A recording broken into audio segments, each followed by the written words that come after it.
নদীর পাড়ে বাস, দুঃখ 12 মাস। সত্যি এই প্রবাদ বাক্যের সাথে বাস্তবের মিল রয়েছে।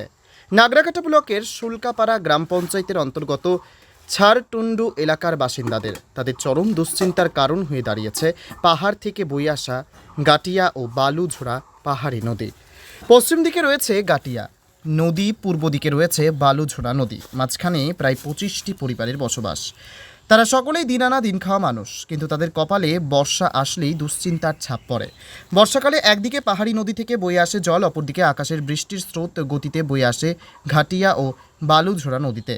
তখনই ফুলে ফেঁপে ওঠে গাঠিয়া ও বালুঝোড়া নদী। সেই নদীর জল বৃদ্ধি পেয়ে বাড়িতে প্রবেশ করে, তাই প্রতি মুহূর্তে তাদের দুশ্চিন্তায় থাকতে হয়। এলাকার বাসিন্দারা স্বপ্ন দেখেছিলেন তাদের দুশ্চিন্তার অবসান হবে, কারণ ভোটের সময় নেতা ও প্রশাসনিক কর্তারা আশ্বাস দিয়েছিলেন সেখানে বাধা হবে।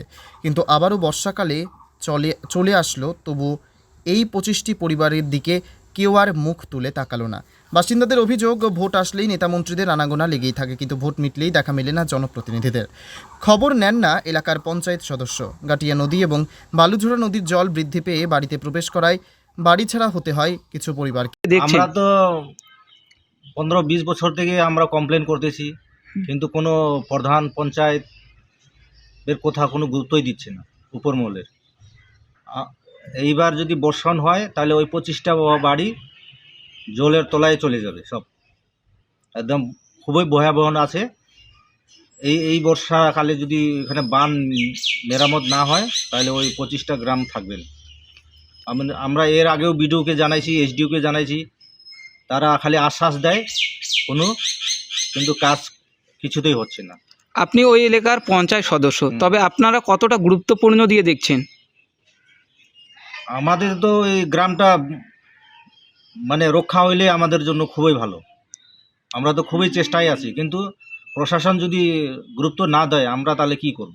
ওখানে যখন জলমগ্ন অবস্থায় রয়েছে প্রায় 25টি বাড়ি, তখন আপনারা কি খোঁজ খবর করতে যান? হ্যাঁ, অবশ্যই যাই আমরা, বর্ষাকালেও যাই আমরা, এবারও গেলাম। এই কাজটা যাতে এই বর্ষার আগে আগে যাতে ওই জালি বান আর্দেন ড্রেন যাতে হয়, তাহলে ওই গ্রামটা রক্ষা করা যাবে।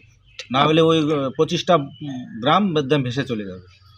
বহুত মানে ডেঞ্জার জোনে আছে ওই গ্রামটা।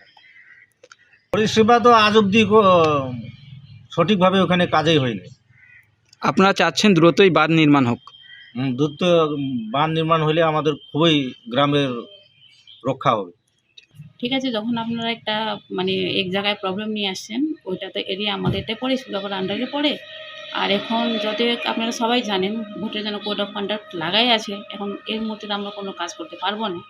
ঠিক আছে, মানে এই মানডে আমরা নিজস্ব যাই দেখে আসবো, মানে কি হয়েছে কি না হয়েছে আর কেমন কাজ দরকার না দরকার আমরা যে দেখে আসি, তারপরে আমরা করতে পারবো। 100 বার পাবে। কেন ওখানে আমি শুনেছি জেলা পরিষদ থেকে ওখানে ব্রিজও স্যাংশন হয়ে গেছে। হ্যাঁ, ওখানে মানে ব্রিজও হয়ে যাবে। ওনাদের একটা অভিযোগ, ভোট আসে ভোট যায়, প্রতিশ্রুতিও মিলে এই রকমই, কিন্তু বাস্তবে কিছুই হয় না। না না, হচ্ছে কাজ হচ্ছে, কেন হবে না? আমাদের ডেভেলপমেন্টের কাজ আমাদেরকে সব জায়গায় করতেই হবে, আর যেখানে হচ্ছে না ওখানে তো আমাদের বেশি করা দরকার। আর আপনাকে আমি বলেছি সোমবারে আমরা যাই, আমি নিজস্ব ইঞ্জিনিয়ারকে নিয়ে যাব, দেখি কি ব্যাপার আছে না ব্যাপার আছে। সেরকম যদি সমস্যা যদি থাকে তাহলে আমরা এমার্জেন্সি থ্রু থেকে আমরা ওখানে কিছু একটু সেফটিভাবে কিছু একটা করে দেব। বিরোধীরা অভিযোগ করতেছে শুধু শাসক দল প্রতিশ্রুতি দিতেই জানে, কিন্তু বাস্তবে কিছুই করে না। সেটা তো দেখুন বিরোধী দলরা তো অনেক কথা বলবে, যেটা করেছি সেটা ওরা উঠাবে না, আর যেটা আমাদের মানে মানে হওয়ার জিনিসটাও ওরা তখন বলবে হয় নাই। জলপাইগুড়ি থেকে সানি রায়ের রিপোর্ট, পিবি নিউজ। আমরা আসছি এখন বর্ধমানে এক ছাদের তলায়। হোটেল, স্যালন এবং রেস্টুরেন্টের পরিষেবা নিয়ে আসছে অতি জনপ্রিয় সংস্থা BB2।